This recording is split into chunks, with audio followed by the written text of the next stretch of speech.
Whom should this be? This wins him, liver and all. Jove knows I love but who. Lips do not move, no man must know. No man must know what follows. The numbers are altered. No. If this should be the Malvolio! Married, hangry, Brock. I may command where I adore, but silence like a Lucrece life, with bloodless stroke my heart doth gore. M-O-A-I doth sway my life. A fustian riddle. Excellent wench, say I.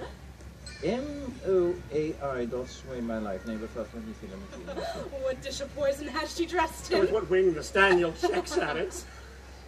I may command where I adore. Right, she may command me, I serve her, she is my lady.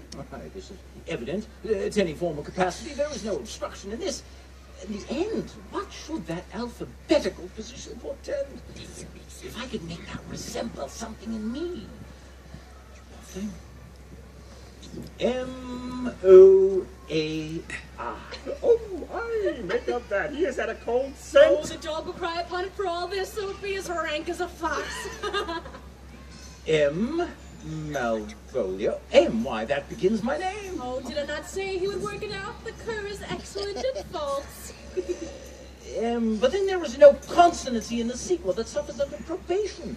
A should follow what O does. And oh, Charlotte, I hope. Aye, or I'll cudgel him and make him cry. Oh, oh,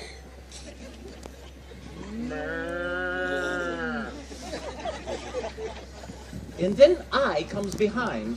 Aye, and if you had an eye behind you, you might see more detraction at your heels than fortunes before you. M-O-A-I.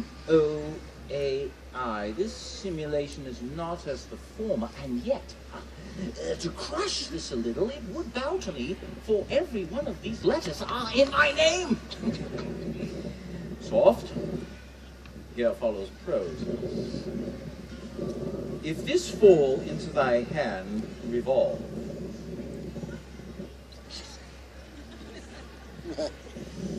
In my stars I am above thee, but be not afraid of greatness.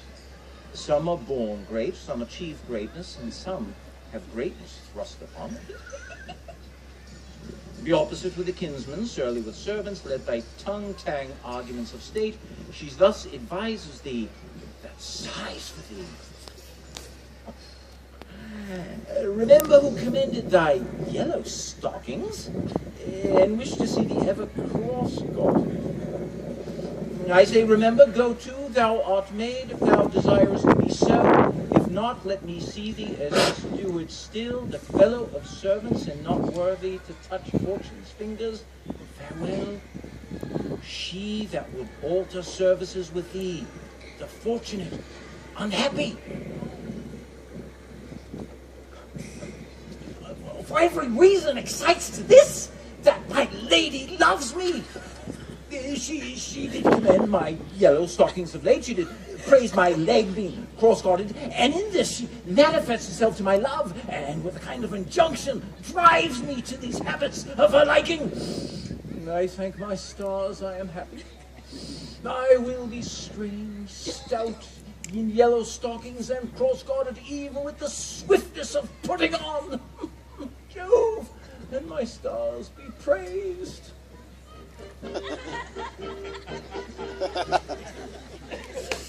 Where is yet the postscript?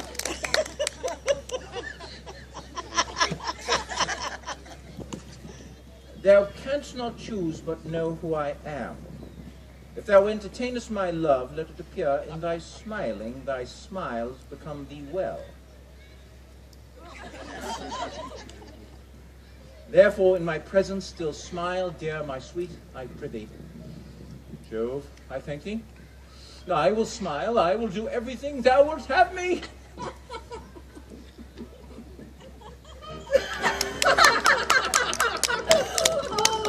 I would not give my part in this sport for a pension of thousands to be paid from the soapy. I could marry the wench for this device. So could I too! And ask no other dowry but another such.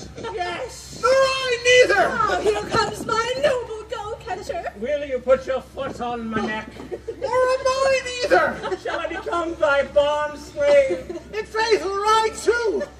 Thou hast put him in such a dream that when the image of it leaves him, he must sure run mad. Oh, David, say true. Does it work upon him? Like aquavitae for a midwife. Oh, if you will see the fruits of this sport, mark his first approach before my lady. He will come to her in yellow stockings, and to the colour she abhors, and cross-gartered, a fashion she detests. And he will smile upon her, which will now be so unsuitable to her disposition, being as addicted to melancholy as she is, that it cannot help but make him a notable contempt. If you will see it, follow me. To the gates of Tartar, my most excellent devil of a wish. I'll make one too.